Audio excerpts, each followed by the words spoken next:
Hello दोस्तों। कभी सोचा है कि इस दुनिया में कुछ लोग जैसे चाहें वैसे लोगों को कंट्रोल कर लेते हैं।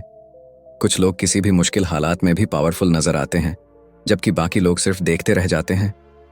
क्या ये किस्मत है या कुछ ऐसा जो हमें कभी सिखाया ही नहीं गया? पावर, ये एक ऐसा वर्ड है जिसे सुनते ही हमारे दिमाग में कई इमेजेस बनती हैं। कभी पॉलिटिक्स, कभी बिजनेस, कभी किसी टॉक्सिक रिलेशनशिप की याद। लेकिन सच्चाई ये है कि पावर हर इंसान की जिंदगी का वो इनविजिबल हिस्सा है जो हर रिलेशनशिप, हर डील और हर इंटरेक्शन के पीछे क्वाइटली ऑपरेट कर रही होती है। इमेजिन करो, एक ऐसा इंसान जो हमेशा सबका फेवरेट बना रहता है, प्रमोशन उसी को मिलता है, लोग उसी की बात मानते हैं, और आप सोचते रह जाते हो आखिर ऐसा क्या है इसमें। वो कोई जादू नहीं करता, बस उसे वो हिडन रूल्स पता है जो दुनिया साइलेंटली फॉलो करती है, लेकिन ओपनली कोई बताता नहीं। ये दुनिया सीधी नहीं है। यहाँ सीधी बात करने वाले लोग अक्सर इग्नोर कर दिए जाते हैं, और जो अपनी चालें चुपचाप चलते हैं वही गेम जीतते हैं। कुछ लोग चार्म से जीतते हैं, कुछ फियर से, और कुछ लोग मैनिपुलेट करना आर्ट की तरह जानते हैं। लेकिन जो सबसे बड़ा गेम चेंजर है वो ये जानना है कि कब कौन सी चाल चलनी है, और यही गेम सिखाती है द 48 लॉज ऑफ पावर।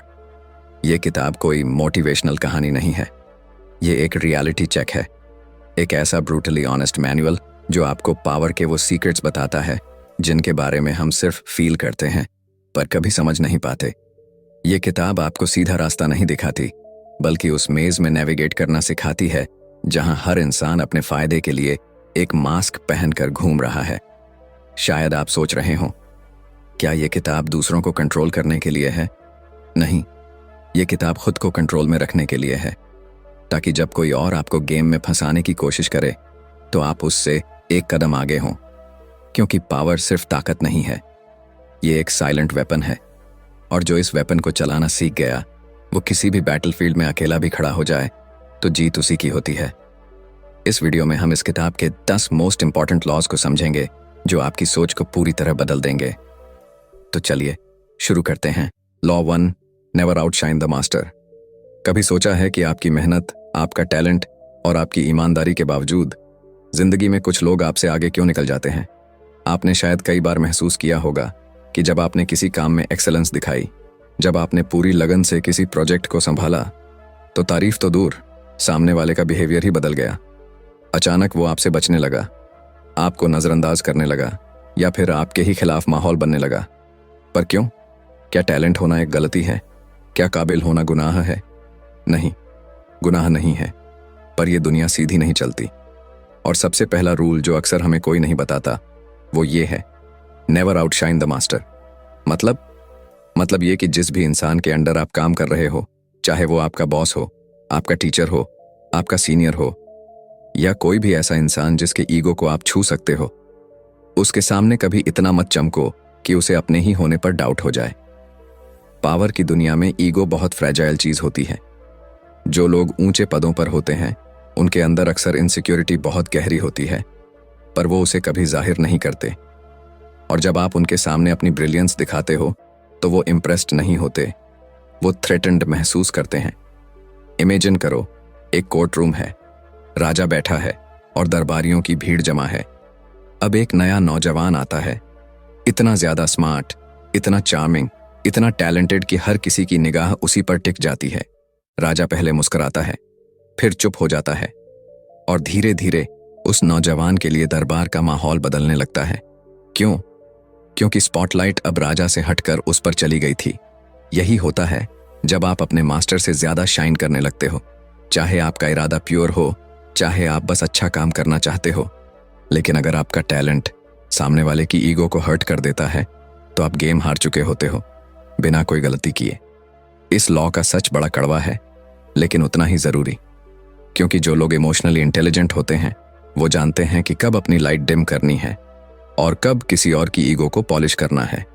कभी कभी जिंदगी में आगे बढ़ने के लिए स्मार्ट होना काफी नहीं होता, आपको डिप्लोमेटिक भी बनना पड़ता है। आपको ये समझना पड़ता है कि किस समय पर कितना बोलना है, किसकी तारीफ करनी है, और कब खुद को पीछे रखना है, ताकि लॉन्ग टर्म में आप गेम जीत सकें। पावर की दुनिया में सर्वाइवल के अपने रूल्स होते हैं, और ये पहला रूल एक इनविजिबल आर्मर की तरह काम करता है। जो लोग इस लॉ को इग्नोर करते हैं वो चाहे कितने भी टैलेंटेड हों, एक ना एक दिन खुद ही अपनी जगह खो बैठते हैं। तो अगली बार जब आप किसी इंपॉर्टेंट इंसान के सामने हों, अपने वर्ड्स, अपनी बॉडी लैंग्वेज और अपनी चमक को थोड़ा कंट्रोल में रखिए।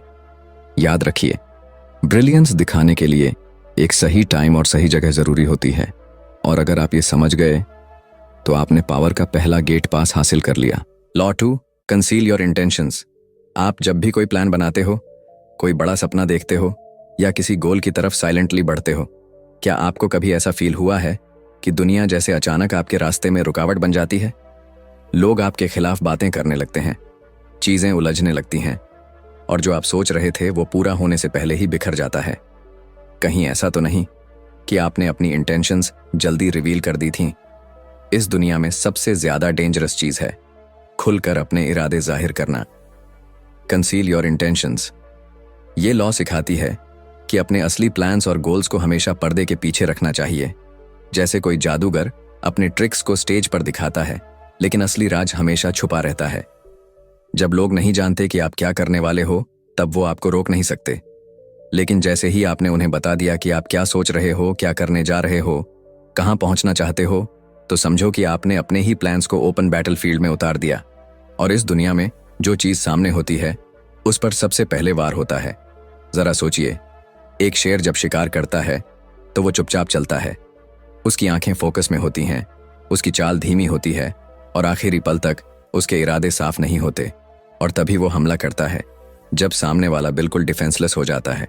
लेकिन अगर वही शेर दूर से दहाड़ने लगे, दिखाने लगे कि मैं आ रहा हूं, तो शिकार पहले ही भाग जाएगा। बस यही फर्क है एक समझदार इंसान और एक इम्पल्सिव इंसान में। कई बार हम एक्साइटमेंट में या वैलिडेशन पाने के लिए अपने गोल्स लोगों से शेयर कर देते हैं। सोचते हैं कि लोग हमारी तारीफ करेंगे, सपोर्ट करेंगे, इंस्पायर होंगे।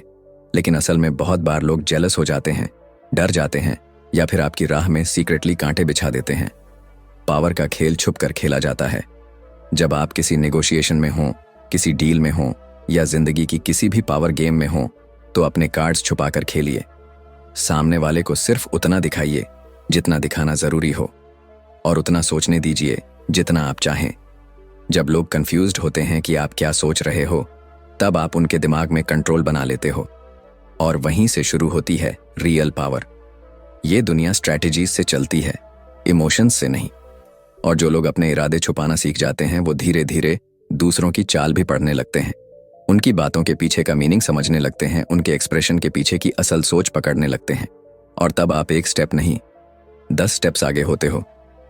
इसलिए अगली बार जब कोई आपसे पूछे तेरा प्लान क्या है, तो मुस्कुराइए और कहिए देखते हैं, क्योंकि जो अपने इरादों का रहस्य बना लेता है, वो इस दुनिया का सबसे अनप्रेडिक्टेबल प्लेयर बन जाता है। और अनप्रेडिक्टेबल इंसान से बड़ा कोई थ्रेट नहीं होता। Law 3, court attention at all costs. इस दुनिया में सबसे बड़ा अपराध क्या है? नहीं, ना चोरी, ना झूठ, ना धोखा। इस दुनिया में सबसे बड़ा, सबसे अनफॉरगिवेबल क्राइम है भुला दिया जाना। आप कितने अच्छे हैं, कितना हार्ड वर्क करते हैं, कितने ऑनेस्ट हैं, कुछ फर्क नहीं पड़ता अगर लोग आपको नोटिस ही नहीं करते। इस दुनिया में वही लोग आगे बढ़ते हैं जिन्हें लोग देखते हैं, जिनकी बात होती है, जिनके नाम पर रिएक्शंस आते हैं। और इसीलिए पावर की दुनिया का एक खतरनाक लेकिन सच बताने वाला रूल कहता है, court attention at all cost. मतलब चाहे जो भी हो जाए, लोगों की नजरों में बने रहो, अटेंशन लो, और अगर कोई ना दे तो किसी भी कीमत पर खुद को ऐसा बना दो कि लोग इग्नोर कर ही ना पाएं। क्योंकि ट्रूथ ये है, लोग वही चीज देखते हैं जो उन्हें चमकती लगती है। कंटेंट से ज्यादा पैकेजिंग बिकती है, डेप्थ से ज्यादा ड्रामा याद रहता है, और साइलेंस से ज्यादा असरदार होती है विजिबिलिटी। अब आप सोच सकते हो, क्या अटेंशन लेना गलत है? क्या शो ऑफ करना पड़ेगा? नहीं, ये शो ऑफ की बात नहीं है, ये स्ट्रैटेजी की बात है। पावर हासिल करने के लिए आपको खुद को लोगों की निगाहों में रखना पड़ता है, पर स्मार्ट तरीके से। कभी मिस्ट्री बनाकर, कभी चार्म से, कभी कंट्रोवर्सी से। पर एक बात हमेशा याद रखो, भीड़ में खो जाना हार है। दुनिया में ऐसे लाखों टैलेंटेड लोग हैं जो गुमनाम रह गए, न क्योंकि वो काबिल नहीं थे, बल्कि इसलिए क्योंकि उन्होंने खुद को छुपा लिया। सोचो, अगर कोई डायमंड भी अंधेरे में रखा जाए तो क्या उसकी कीमत कोई पहचान पाएगा? हिस्ट्री उठाकर देखो, चाहे वो पॉलिटिक्स हो, बिजनेस हो, आर्ट हो या एंटरटेनमेंट, जो लोग पावर में आए उन्होंने खुद को लोगों के दिमाग में कार्व किया, कभी लुक से, कभी वर्ड से, कभी एक्शन से। लेकिन उन्होंने एक चीज कॉमन रखी, अटेंशन को कभी जाने नहीं दिया। कभी कभी एक छोटी सी एंट्री, एक बोल्ड सा आउटफिट, एक अजीब सी बात या एक रहस्यमयी चुप्पी भी लोगों की क्यूरियोसिटी खींच सकती है। और क्यूरियोसिटी से शुरू होती है विजिबिलिटी, और वहीं से पावर का गेट खुलता है। तो अगली बार जब आप किसी मीटिंग में हो, किसी सोशल जगह पर हो या ऑनलाइन दुनिया में हो, अपने प्रेजेंस को डल मत होने दो। लाइट खुद के ऊपर डालो, क्योंकि जब तक दुनिया आपको देखेगी नहीं तब तक वो आपको मानेगी नहीं। और याद रखो, नाम मिटने से पहले चेहरा फेड होता है। पावर की दुनिया में या तो आप स्पॉटलाइट में होते हो या शैडोज में खो जाते हो। तो चूज वाइजली, क्योंकि attention is not optional, it's survival. Law 4, crush your enemy totally. कभी किसी इंसान ने आपके साथ ऐसा कुछ किया जो आप जिंदगी भर नहीं भूल पाए। धोखा दिया, नीचा दिखाया, आपको नुकसान पहुंचाया, और आपने उसे माफ कर दिया। शायद इसलिए क्योंकि आप बिगर पर्सन बनना चाहते थे, या इसलिए क्योंकि आप लड़ाई नहीं चाहते थे। लेकिन फिर क्या हुआ? कुछ वक्त बाद वही इंसान वापस आया और फिर से आपको चोट दी। यही तो होता है जब आप अपने एनिमी को पूरी तरह से खत्म नहीं करते। इस दुनिया का एक कड़वा लेकिन सच है, क्रश योर एनिमी टोटली।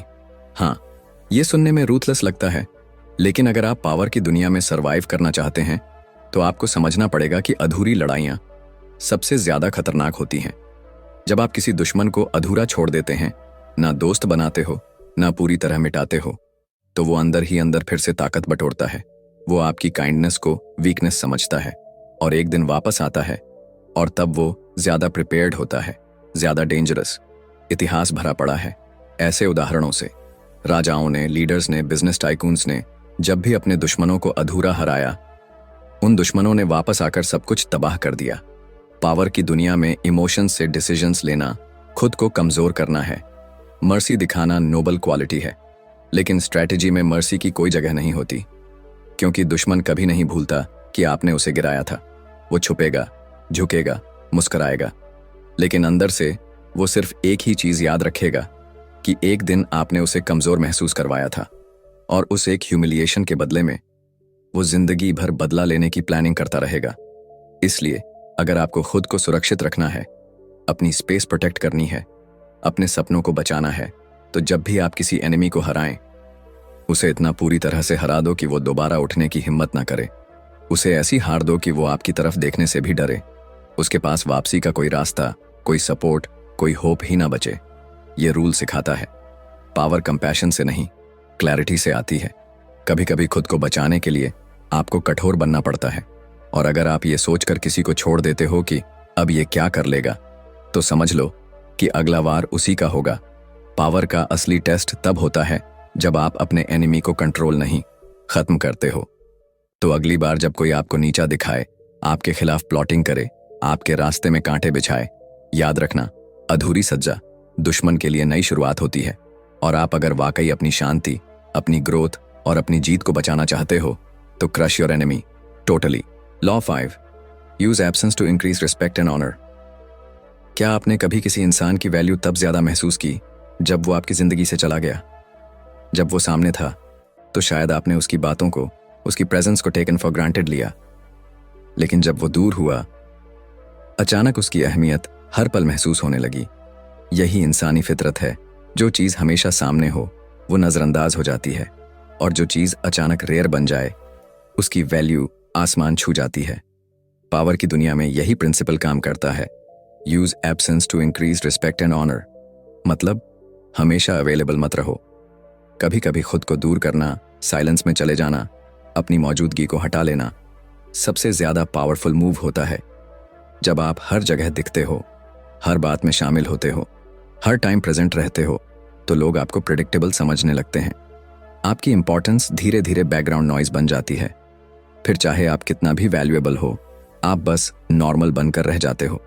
पर जैसे ही आप अचानक सीन से हट जाते हो, लोगों को रियलाइज होता है कि आपने कंट्रीब्यूट क्या किया था, आपकी वैल्यू क्या थी। आपका एब्सेंस आपकी प्रेजेंस से ज्यादा इम्पैक्टफुल हो जाता है। इमेजिन करो, एक म्यूजिशियन है जो हर हफ्ते कंसर्ट करता है।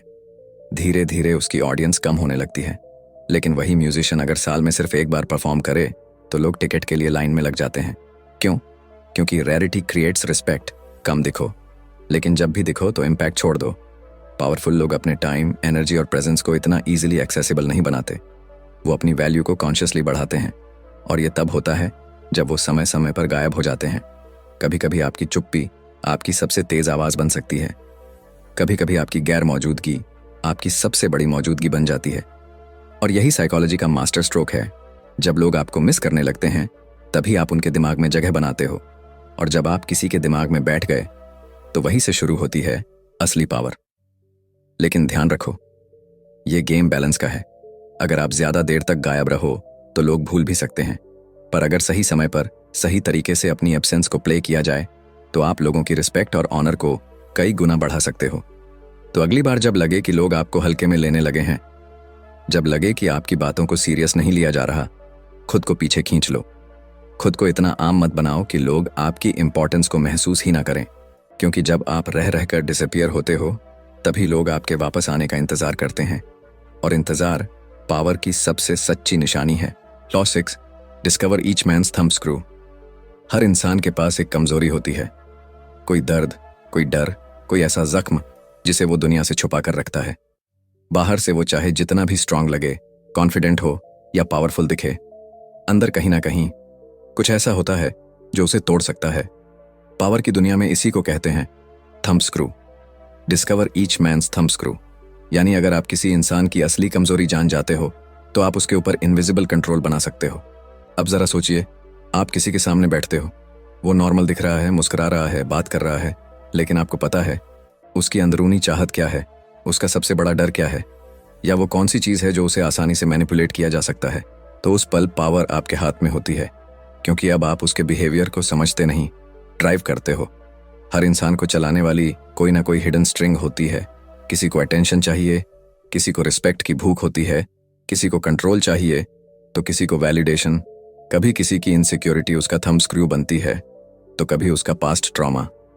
पर यह थंब स्क्रू अचानक रिवील नहीं होता। इसे ढूंढने के लिए पेशेंस चाहिए, ऑब्जर्वेशन चाहिए, और साइलेंस में सुनने की आर्ट चाहिए। जब आप किसी से बात करते हो, उसकी आईज ऑब्जर्व करो, उसके रिएक्शंस पर ध्यान दो। वो किस टॉपिक पर ज्यादा इमोशनल हो जाता है, किस बात पर अनकंफर्टेबल हो जाता है, क्या चीजें उसे ट्रिगर करती हैं। कभी कभी वो अपनी वीकनेस खुद ही रिवील कर देता है, जेस्चर्स में, वर्ड्स में, या उन बातों में जो वो बार बार रिपीट करता है। और जैसे ही आप वो स्ट्रिंग पकड़ लेते हो, आप उसके माइंड के दरवाजे की चाबी हासिल कर लेते हो। अब आप सोच रहे होंगे, क्या ये मैनिपुलेशन है? हो सकता है, लेकिन पावर की गेम में मोरालिटी नहीं, इफेक्टिवनेस देखी जाती है। यह लॉ सिर्फ दूसरों को कंट्रोल करने के लिए नहीं, खुद को बचाने के लिए भी है। क्योंकि जब आप दूसरों का थंब स्क्रू पहचानना सीखते हो, तब आप ये भी जान जाते हो कि कोई आपका कहां से कंट्रोल कर सकता है, और फिर आप खुद की रक्षा कर पाते हो। पावरफुल लोग दो चीजों में माहिर होते हैं। पहली, दूसरों की वीकनेस पहचानना। दूसरी, अपनी वीकनेस को छुपाना। क्योंकि जो अपनी कमजोरी को ढकना जानता है और दूसरों की कमजोरी को छूना जानता है, वो ही दुनिया में असली पावर हासिल करता है। तो अगली बार जब आप किसी के साथ इंटरेक्शन में हो, बस सुपरफिशियल बातें मत सुनो। उसकी थकावट को, उसके शब्दों के पीछे के मीनिंग को, और उसकी आंखों की बेचैनी को पढ़ो, क्योंकि वहीं कहीं छुपा है उसका थंब स्क्रू, और वहीं से शुरू होती है आपकी real power. Law 7, be royal in your own fashion. Act like a king to be treated like one. सोचो, एक इंसान महल में पैदा नहीं हुआ, उसके पास ना ताज है ना सिंहासन। फिर भी जैसे ही वो किसी कमरे में घुसता है, लोग उसकी तरफ खिंच जाते हैं। उसका बोलना अलग, उसकी चाल अलग, उसकी मौजूदगी ही रॉयल्टी जैसी। वो रॉयल पैदा नहीं हुआ, पर उसने रॉयल बनना चूज किया। और यही पावर की दुनिया का सबसे अंडर एस्टिमेटेड लेकिन सबसे ट्रांसफॉर्मेटिव लॉ है। Be royal in your own fashion, act like a king to be treated like one. इस दुनिया में लोग आपको वैसा ही ट्रीट करते हैं जैसा आप खुद को प्रेजेंट करते हो। अगर आप खुद को छोटा समझते हो, इनसिक्योर महसूस करते हो, या हमेशा अप्रूवल मांगते रहते हो, तो लोग आपको उसी नजर से देखेंगे। आपका सेल्फ वर्थ जितना लो होगा, आपके साथ बिहेवियर भी उतना ही ऑर्डिनरी होगा। पर जैसे ही आप खुद को एक किंग की तरह कैरी करते हो, जैसे ही आपकी बॉडी लैंग्वेज, आपकी टोन, आपका विजन, आपका प्रेजेंस सब ये कहने लगे कि I know who I am, लोग आपको उसी लेंस से देखने लगते हैं। पावर की सबसे खास बात यह है कि वो बाहर से नहीं, अंदर से शुरू होती है। कभी किसी इंसान को देखा है जो ज्यादा बोलता नहीं, लेकिन फिर भी उसकी प्रेजेंस भारी लगती है। वो अपनी सेल्फ इमेज को इस तरह डिजाइन करता है कि दुनिया उसकी वैल्यू को मिरर की तरह रिफ्लेक्ट करती है। कई लोग सोचते हैं, जब मेरे पास पैसे होंगे तब मैं कॉन्फिडेंट बनूंगा, जब स्टेटस आएगा तब मैं खुद को बेहतर समझूंगा। लेकिन सच ये है, स्टेटस पाने से पहले रॉयल्टी फील करनी पड़ती है। आपका बिहेवियर, आपका ड्रेसिंग, आपकी थिंकिंग, जब तक आप खुद को रिस्पेक्ट नहीं दोगे, दुनिया भी नहीं देगी। हिस्ट्री ऐसे लोगों से भरी पड़ी है जिन्होंने कुछ नहीं होते हुए भी खुद को रॉयल्टी की तरह प्रेजेंट किया, और लोगों ने उन्हें उसी अंदाज में फॉलो किया। क्योंकि पावर कभी मांगने से नहीं मिलती, पावर ली जाती है अपने वाइब से, अपने एटीट्यूड से। अब इसका मतलब ये नहीं कि एरोगेंस दिखाओ या ईगो से भर जाओ। इसका मतलब है खुद के लिए एक ऐसी स्टैंडर्ड सेट करो जो एवरेज से बहुत ऊपर हो। जब आप खुद के लिए हाई स्टैंडर्ड्स रखते हो तो आप दूसरों से भी वैसा ही व्यवहार एक्सपेक्ट करते हो, और यही एक्सपेक्टेशन लोगों को आपको डिफरेंटली ट्रीट करने पर मजबूर करता है। किंग बनो, लेकिन अपनी स्टाइल में। आपके जेस्चर्स में काल्म हो, आपकी बातों में डेप्थ हो, और आपकी प्रेजेंस में कॉन्फिडेंस।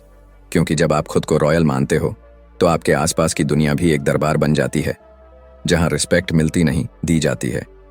तो अगली बार जब कोई आपको अंडर एस्टिमेट करे या आप खुद को ऑर्डिनरी फील करने लगो, मिरर में देखो, सीधा खड़े हो जाओ और खुद से कहो, मैं राजा हूं और मुझे इस दुनिया से किसी की परमिशन नहीं चाहिए। क्योंकि जब तक आप खुद को किंग नहीं मानते, कोई और आपको कभी क्राउन नहीं पहनाएगा। Law 8, master the art of timing. कभी सोचा है क्यों कुछ लोग बिना ज्यादा मेहनत के भी बड़ी जीत हासिल कर लेते हैं, और वहीं कुछ लोग जी जान लगाकर भी सिर्फ इंतजार करते रह जाते हैं? क्योंकि फर्क स्किल या मेहनत में नहीं होता, फर्क टाइमिंग में होता है। पावर की दुनिया में टैलेंट इंपॉर्टेंट है, लेकिन अगर टाइमिंग आपकी एलाई नहीं है तो सबसे बड़ी अपॉर्चुनिटी भी आपके सामने आकर निकल जाएगी और आप बस देखते रह जाओगे। इस लॉ का नाम है master the art of timing. इस दुनिया में हर चीज का एक सही वक्त होता है। एक बीज भी तभी फल देता है जब उसे सही मौसम, सही मिट्टी और सही समय मिले। अगर आप बहुत जल्दी एक्ट करोगे तो इमेच्योर कहे जाओगे। अगर बहुत लेट हो गए तो मौका हाथ से फिसल जाएगा। रियल पावर उन्हीं के पास होती है जो सिचुएशन को पढ़ना जानते हैं, जो सब्र रखते हैं, जो जानते हैं कब बोलना है, कब चुप रहना है, कब कदम बढ़ाना है और कब पीछे हटना है। लेकिन ये पेशेंस सिर्फ इंतजार नहीं है, ये कैलकुलेट किया गया साइलेंस होता है। पावरफुल लोग कभी अर्जेंसी में रिएक्ट नहीं करते, वो हर चीज ऑब्जर्व करते हैं। लोग क्या सोच रहे हैं, इमोशंस का फ्लो कैसा है, कौन किस मूड में है, और फिर जब सही टाइम आता है वो एक ऐसा कदम उठाते हैं जो सब कुछ बदल देता है। Think of it like chess. हर मोहरा एक चाल चल सकता है, पर मास्टर वही होता है जो अपने मूव के लिए पूरा बोर्ड एनालाइज करता है, जो देखता है कि कौन सी चाल कब मारनी है और कौन सी अभी होल्ड करनी है। लाइफ में भी यही होता है। कुछ लोग हर मौके पर जंप कर जाते हैं और बर्नआउट हो जाते हैं, जबकि कुछ लोग चुपचाप बैठकर सही टाइम का इंतजार करते हैं, और जब वक्त आता है वो सीन ही बदल देते हैं। Power is not in doing everything, power is in doing the right thing at the right time. लेकिन एक बात याद रखना, टाइमिंग को मास्टर करने का मतलब ये नहीं कि आप हमेशा वेट ही करते रहो। इसका मतलब है आप इतने अवेयर हो जाओ कि आपको समझ आ जाए कि कब एक्शन लेना है और कब पेशेंस रखनी है। अक्सर लोग यही गलती करते हैं, या तो वो जल्दीबाजी में डिसीजन लेते हैं या फिर इतना लेट हो जाते हैं कि मौका चला जाता है। पर जो इंसान वक्त की धड़कनों को सुनना सीख जाता है, वो हर डिफीट को भी विक्ट्री में बदल सकता है। तो आज से एक नई सोच के साथ जीना शुरू करो। हर डिसीजन से पहले खुद से सिर्फ एक सवाल पूछो, is this the right time? और जब जवाब दिल से मिले तब पूरा कदम भरोसे से बढ़ाओ, क्योंकि टाइमिंग सिर्फ एक डिटेल नहीं है, timing is the game. Law 9, despise the free lunch. कभी किसी ने आपको कुछ फ्री में दिया है, बिना मांगे, बिना किसी रीजन के? शुरुआत में अच्छा लगता है ना? एकदम वाओ, क्या किस्मत है जैसा फील होता है। लेकिन रुकिए, यहीं से शुरू होती है पावर की सबसे छुपी हुई चाल। क्योंकि इस दुनिया में कुछ भी फ्री नहीं होता। जो चीज आपको बिना कीमत दिए मिलती है, उसमें अक्सर कोई हिडन कॉस्ट छुपा होता है, चाहे वो गिल्ट हो, कंट्रोल हो, या फिर आपकी सेल्फ रिस्पेक्ट की छोटी सी कुर्बानी। चैप्टर 40 कहता है, डिस्पाइज द फ्री लंच। यानी अगर आपको कोई चीज मुफ्त में मिल रही है तो उस पर शक करो। क्योंकि फ्री की चीजें सिर्फ बाहर से शाइनी लगती हैं, अंदर से वो आपकी पावर को खा जाती हैं। पावरफुल लोग कभी फ्री फेवर पर डिपेंड नहीं करते, वो गिव एंड टेक की साइकोलॉजी को समझते हैं। क्योंकि अगर आप बार बार फ्री चीजें एक्सेप्ट करते हो तो सामने वाला धीरे धीरे आप पर क्लेम जमा लेता है। शुरू में वो आपको छोटा सा गिफ्ट देगा, फिर धीरे धीरे वो एक्सपेक्ट करेगा कि आप उसके हिसाब से सोचो, चलो, एक्ट करो। और आप सोचोगे मैंने तो बस हेल्प ली थी, लेकिन असल में आपने अपनी इंडिपेंडेंस की पहली ईंट वहीं गिरा दी थी। पावर लेने से नहीं आती, पावर देने से आती है। जब आप खुद अपने रिसोर्सेज पर निर्भर होते हो, जब आप अपनी कीमत जानते हो, तभी आप अपनी रिस्पेक्ट बनाए रखते हो। अब ये जरूरी नहीं कि हर फ्री चीज ट्रैप हो, पर जब आप आदत बना लेते हो हर चीज बिना कॉस्ट लेने की, तो आप खुद को मजबूरियों की इनविजिबल चेन में बांध देते हो। पावरफुल लोग हमेशा पे करते हैं, कभी पैसों से, कभी फेवर से, कभी टाइम से, क्योंकि उन्हें पता है पेमेंट इक्वल्स फ्रीडम। और जहां फ्रीडम होती है वहीं रियल पावर होती है। एक और लेयर है इस लॉ की, जब आप किसी को कुछ फ्री में देते हो तो वो उसकी वैल्यू को कम समझता है, पर जब वही चीज किसी ने एफर्ट या कॉस्ट देकर पाई होती है वो उसे रिस्पेक्ट करता है, ट्रेजर करता है। तो चाहे आप खुद कुछ ले रहे हो या दूसरों को दे रहे हो, फ्री चीजें सिर्फ मोमेंटेरी डिलाइट देती हैं, पर लॉन्ग टर्म में आपके ऊपर बोझ बन जाती हैं। इसलिए अगर आपको पावर चाहिए तो हमेशा अपनी कीमत जानो, चाहे पैसे की बात हो, टाइम की या आपकी एनर्जी की। कुछ भी फालतू में मत दो और ना लो, क्योंकि जो फ्री है वो सबसे महंगा साबित हो सकता है। और इस दुनिया में सबसे ज्यादा पावर उसी के पास होती है जो ये बोल्डनेस रखता है कि मैं फ्री लंच नहीं खाता, मैं अपनी वैल्यू खुद सेट करता हूं। Law 10, assume formlessness. एक आखिरी सवाल, अगर इस दुनिया में कुछ भी परमानेंट नहीं है तो किस चीज में अपनी पहचान छुपा लेना सबसे सेफ है? आंसर, किसी भी चीज में नहीं। इस बुक की आखिरी और सबसे पावरफुल सीख है अस्यूम फॉर्मलेसनेस, यानी बिना रूप के बन जाओ। क्योंकि जिस चीज का कोई डेफिनेट फॉर्म होता है वो आसानी से टूट सकती है, मारी जा सकती है और टारगेट बन सकती है।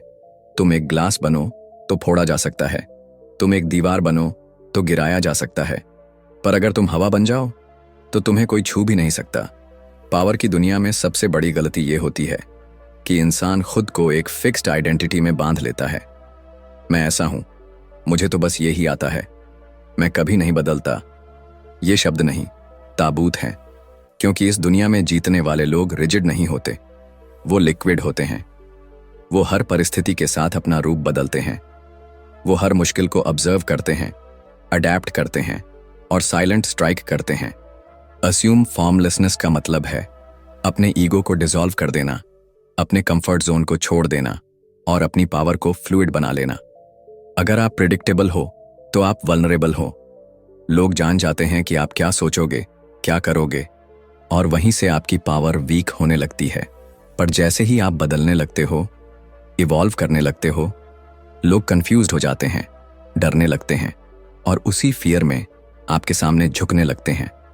फॉर्मलेसनेस का मतलब ये नहीं कि आप आइडेंटिटी लूज कर दो। इसका मतलब है आप अपनी आइडेंटिटी को उस तरह इस्तेमाल करो जैसे कोई आर्टिस्ट कैनवस पर पेंट करता है। हर बार नया रंग, नया फॉर्म और हर बार कुछ अनप्रेडिक्टेबल। तभी तो पानी सबसे ताकतवर है, क्योंकि वो हर रूप ले सकता है। बर्फ बन जाए तो काट सकता है, भाप बन जाए तो गायब हो सकता है, और बहते पानी को कोई शेप नहीं दे सकता। जो शेपलेस है वो एजलेस है, जो फॉर्मलेस है वो फियरलेस है।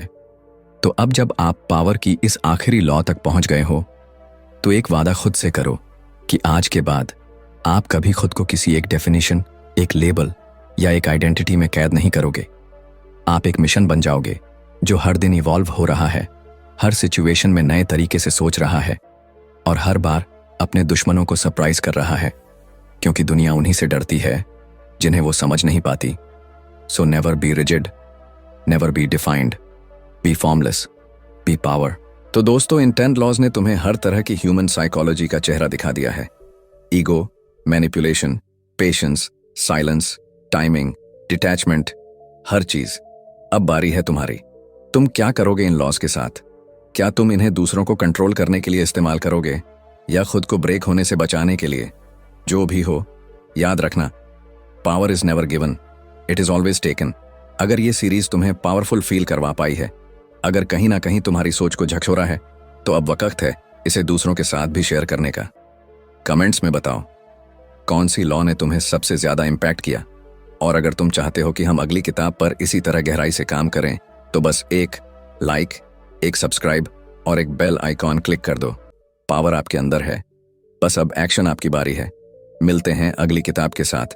तब तक के लिए स्टे पावरफुल, स्टे अनस्टॉपेबल।